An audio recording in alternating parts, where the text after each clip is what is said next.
Irene Omar, thanks very much for joining us at Asia House, and thanks too for your support for the book, which is tremendous and been very, very well received.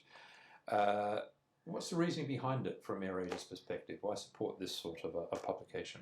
I think it's a way to create awareness, not only just among the business people in ASEAN, but also all around the world too, what ASEAN is really about, what we're trying to achieve with ASEAN, especially with the ASEAN Economic Community, where we need to achieve a free trade zone area among all the 10 member nations by 2025, and there's a lot of work that needs to be done there. What's the current progress, and how does the business side of it actually feels in terms of the progress, and also to get feedback and input also coming from the government involved in this ASEAN Economic Community.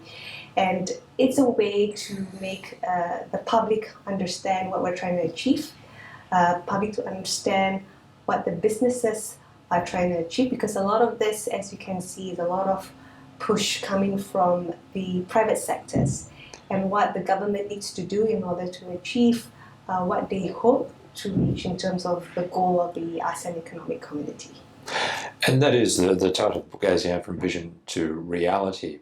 What steps, in your view, are required to get to that reality? What's the immediate, in particular short and medium term things that need to be done to push along economic integration? I think there needs to be a harmonization of standards and policies.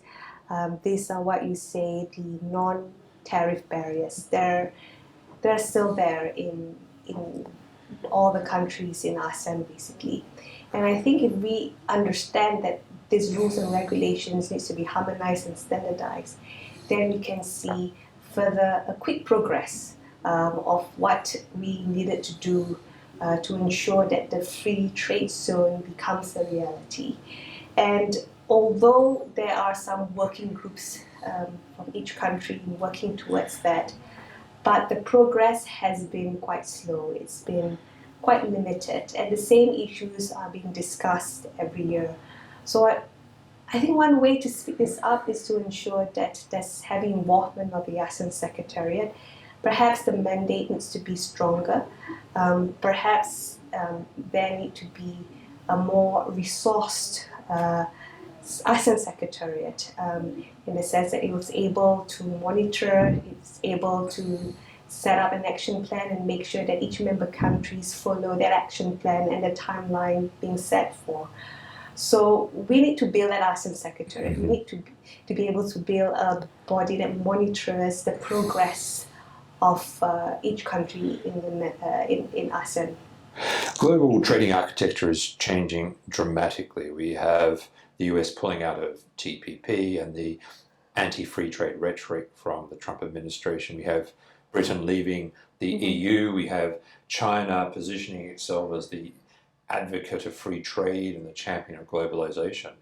Is this an opportunity for ASEAN? Is this a time where ASEAN really should accelerate its efforts? I think so. I think it's an opportunity for us to work collectively. We have all the necessary ingredients to be an economic powerhouse, to be able to compete effectively with other economic powerhouses like China or India or US or even Europe as well. We have a huge population base, which is twice the size of what US and Europe is. We have one of the highest growth of middle income, and I think that's really essential to be able to promote a more integrated economy in the region. We have a young population base who are curious and would like to explore the whole region, the world generally. And we need to build, we have the best connectivity in ASEAN really because of the growth of the low-cost carriers. And I think by having all these ingredients in place, it's just a matter of being focused on what we need to achieve in terms of integration. And what we're doing really is more of economic integration. We're not looking at a political integration. We're not even looking at a single currency. It's more of how do we break down all these barriers in terms of trade so that collectively together we can be a global powerhouse, that we can have better trade partnership with other economic powerhouse like China or India or the US or so. So I think it's for the benefit of the population in the region, and also it becomes a benefit also for China, India, or US or Europe to be able to work effectively with the whole region as opposed to individual countries. Let's look at AirAsia now, and at the Beijing One Belt, One Road Summit, a new deal, a joint venture in China was unveiled. It's not the first, and I think there's subsequently been one announced in Vietnam. Clearly, the growth or expansion of AirAsia is going at a rapid pace. Tell us a little about the China deal. Well, it's another way for us to build a better network into China and to link up China more effectively with the network that we have built in ASEAN. Now, for AirAsia, ASEAN is our home base. It's really our backyard. And for us, we feel that by having a very strong base in ASEAN, we can reach out to bigger markets more effectively. And that means include China, aside from India, Japan, or Korea or so. And for China, as a group, without the joint venture being established, we are actually the largest foreign airlines. And we fly to more than 18 destinations with about more than 500 weekly flights a week. And we feel that's just a fraction of China that we have actually connected to our network. And by having this joint venture in China, we're able to ensure that there are markets domestically into China that we can feed into from the operations in China, which we hope to launch very soon. And from there, it feeds into the whole network that we have built in ASEAN and also beyond ASEAN.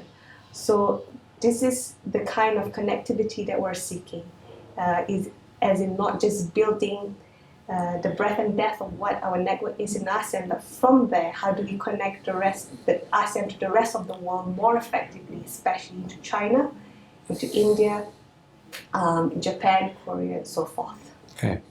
Well, Irina, thank you very much for joining us, and thanks too for your support for the book. And I must say, it's flown off the shelves. We're now on our third print run. There's such enormous interest in ASEAN and the views expressed here, 26 leaders and influencers.